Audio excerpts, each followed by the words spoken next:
Pilih saham atau reksadana saham? Reksadana saham, khususnya reksadana indeks, menawarkan cara yang lebih sederhana untuk berinvestasi di pasar saham dengan diversifikasi yang lebih besar mengikuti kinerja indeks tertentu.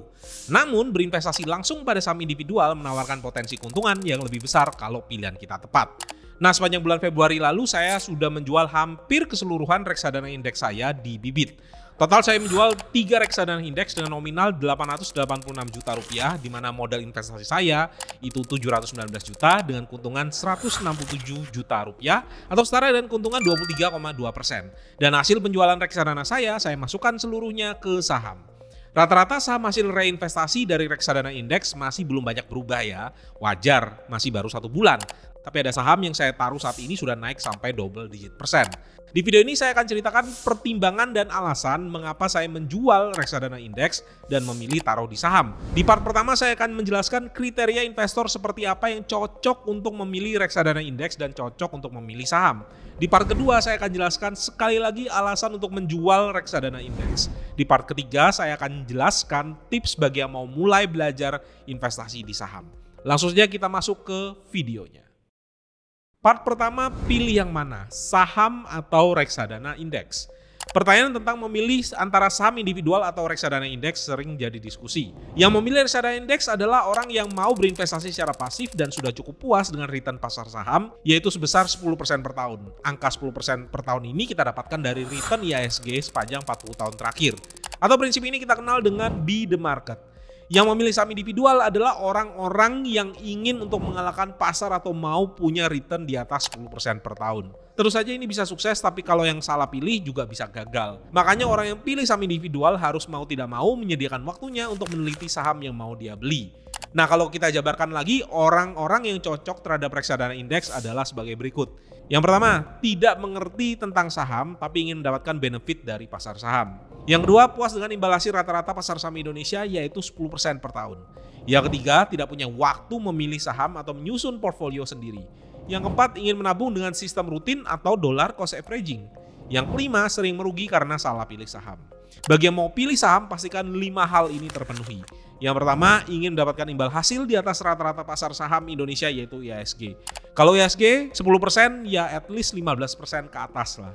Yang kedua, bukan sekedar ikut-ikutan. Dan yang ketiga, mau berinvestasi dengan mempelajari strategi investasi yang bisa beat the market. Yang keempat, bisa sabar, disiplin, dan mampu untuk mengontrol resiko. Dan yang kelima, punya waktu lebih untuk menganalisa dan menyusun portfolio investasi. Nah, silakan dievaluasi lebih cocok yang mana. Kalau memang belum cocok untuk berinvestasi di saham, ya bisa mulai dari reksadana indeks dahulu. Tapi kalau sudah siap untuk berinvestasi saham individual, ya saatnya untuk mulai. Part kedua, alasan saya menjual reksadana indeks. Sedikit detail dari penjualan reksadana saya ya, kalau kita rekap kurang lebih seperti ini.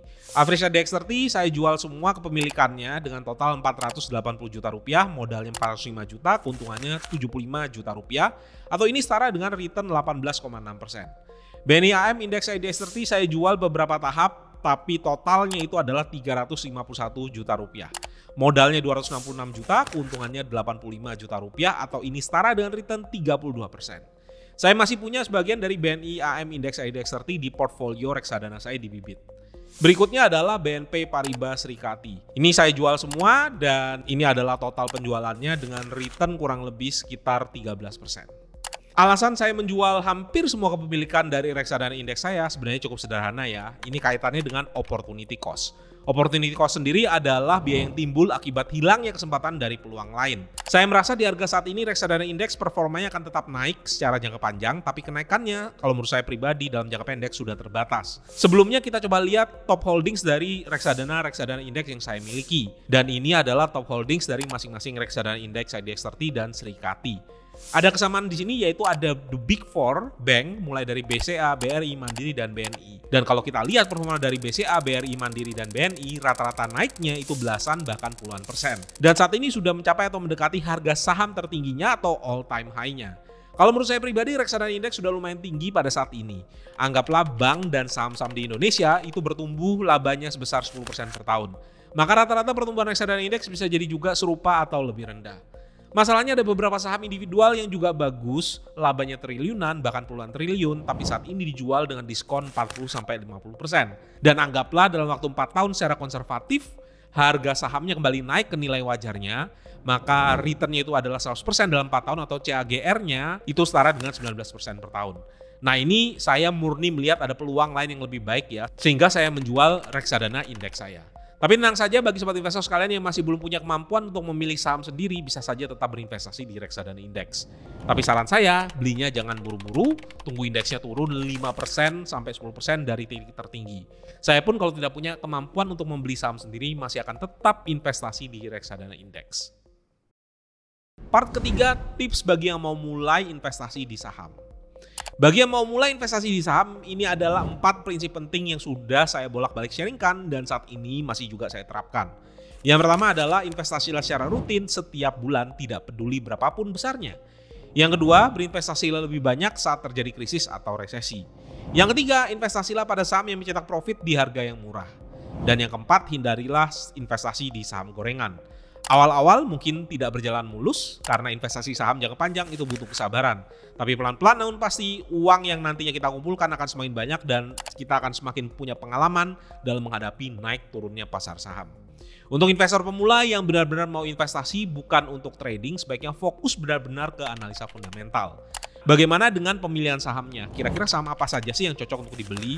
Bagi yang baru mulai dan belum punya circle of competence yang lebar, prioritaskan dulu untuk membeli saham blue chip yang kinerjanya bagus dan harganya murah. Ada beberapa kriteria untuk mencari saham yang bagus di harga yang murah. Yang pertama, untuk pemula bisa fokus ke saham yang punya laba triliunan, bahkan puluhan triliun dan juga market leader di industrinya. Yang kedua, untuk pemula hindari dulu saham-saham cyclical seperti saham batu bara, saham nikel atau saham komoditas lainnya sampai benar-benar paham industri dan siklusnya.